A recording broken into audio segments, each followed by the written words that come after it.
Después de que el presidente Guillermo Lasso hiciera fuertes declaraciones contra Jaime Nebot y acusara al mismísimo Fidel Egas, el accionista mayoritario del Banco El Pichincha, de que no pagara impuestos, cuando pertenece al grupo económico que más dinero tiene en este país. Se anunció que los ecuatorianos podíamos dejar la mascarilla en casa, pero hoy en la billetera de BN vamos a revisar cómo le fueron a las cuentas fiscales el primer trimestre de este año. ¿Y por qué se ha criticado tanto la inversión pública que está realizando el gobierno hasta el momento? Aunque eso es un poco obvio, porque como que obras en el país, hasta ahora no se ha hecho nada. Empecemos por las cuentas fiscales. Aquí hay dos opciones: tener déficit fiscal, es decir, que los gastos del gobierno han sido más altos que los ingresos que percibió, o el de un superávit fiscal, que es lo contrario, que los ingresos son mayores a los gastos, y a eso se debe apuntar, que implica que a futuro tendremos que endeudarnos menos, puesto que incluso nos sobró un poquito de dinero. Para el caso del primer trimestre, el gobierno tuvo un superávit fiscal. Y cómo no, si los ingresos del Estado se incrementaron por tres razones principalmente. Primero, el precio del petróleo incrementó, como ya sabemos, desde febrero, y esto provocó que se triplicaran los ingresos por el concepto de venta de petróleo si lo comparamos con el año anterior, ya que son 678 millones de dólares contra 151 millones del año pasado. El segundo punto es el incremento por la recaudación tributaria, ya que desde este mismo año hubo el cambio en la recaudación tributaria y en el impuesto a la renta.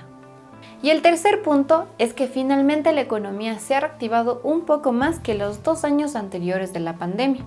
Eso se puede evidenciar en cómo el gobierno ha recaudado el IVA, el cual aumentó en un 25% con respecto al año anterior. Todo esto dio como resultado que el gobierno tenga un ingreso total de 6.531 millones de dólares, que si lo comparamos con los ingresos del 2021, en el mismo periodo, también se incrementó en 25%.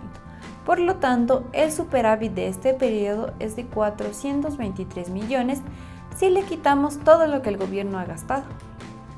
Sin embargo, este superávit fiscal no se debe simplemente al incremento de los ingresos, sino que también hubo una disminución en los gastos. Y no porque ahora seamos más eficientes y hayamos reducido este gasto de forma estructural, sino que el gobierno no pagó algunas deudas, como el aporte que debe realizar el gobierno al IES o algunos pagos que se deben realizar a los gobiernos centrales, y que la inversión pública estuvo técnicamente parada, ya que tuvo una caída del 82% con respecto al año anterior.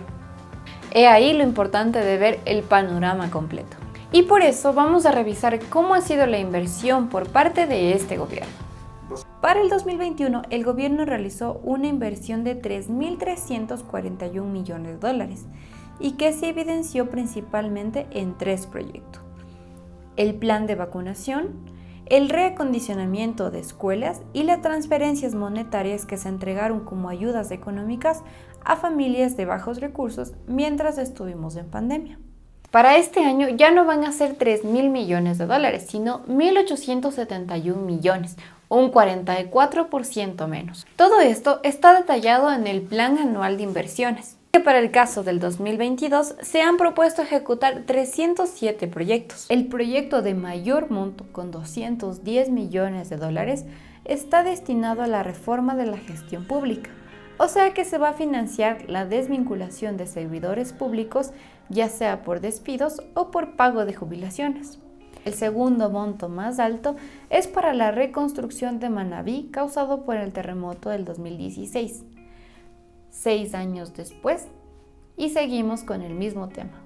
Pero el principal problema por el cual ha sido tan criticado este gobierno es que para el caso del primer trimestre que llevamos, el gobierno solo ha invertido 67 millones de dólares.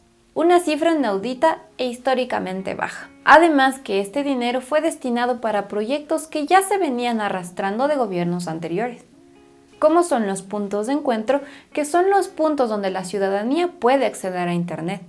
Y segundo, algunas asignaciones que se realizan a los gobiernos autónomos descentralizados, donde se destaca el mantenimiento vial y la apertura de la vía que une a la provincia de Imbabura con la de Esmeraldas.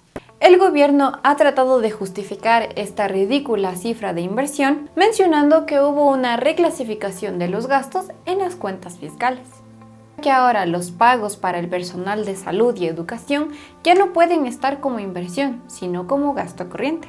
Por otra parte, dijeron que el Ministerio de Finanzas solicitó que todos armen durante estos 3 primeros meses los proyectos que quieren ejecutar y que será en este mes cuando empiecen a realizar todos los trabajos. Pero más allá de que muchos digan que estamos acostumbrados a que el Estado sea quien realice la inversión para impulsar a todos los sectores, no podemos quitar la importancia de que el gobierno realice inversión pública. Más aún cuando evidenciamos el deterioro económico, la falta de oportunidades y el incremento en la desigualdad, tras 2 años de pandemia y crisis políticas y económicas. Lo óptimo sería que tanto el sector privado como el sector público realicen inversión para inyectar capital en la economía y que la recuperación sea más rápida. El cuestionamiento hacia el gobierno es apenas justo, y más si revisamos cuánto ha gastado Guillermo Lasso solo en publicidad. Incluso Jaime Carrera, un analista económico, también ha cuestionado el valor que se ha destinado al pago a la deuda, ya que en este mismo trimestre el valor alcanzó los 1.416 millones de dólares para el pago de intereses y de amortizaciones. Y es que la deuda sigue siendo un gran peso para nuestro país, ya que a inicios de este año ha alcanzado un valor de 62.000 millones de dólares, un 57% del PIB. Y si revisamos, estamos más endeudados que el año pasado.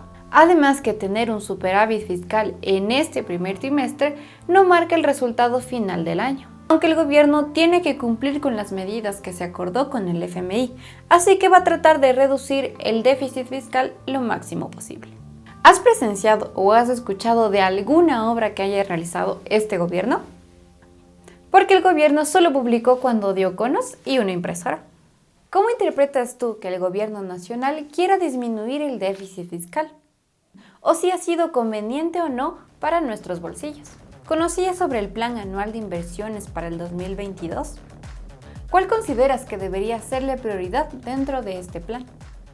Déjanos tus respuestas en la caja de los comentarios y no te olvides de compartir este video, darle like y suscribirte a este canal.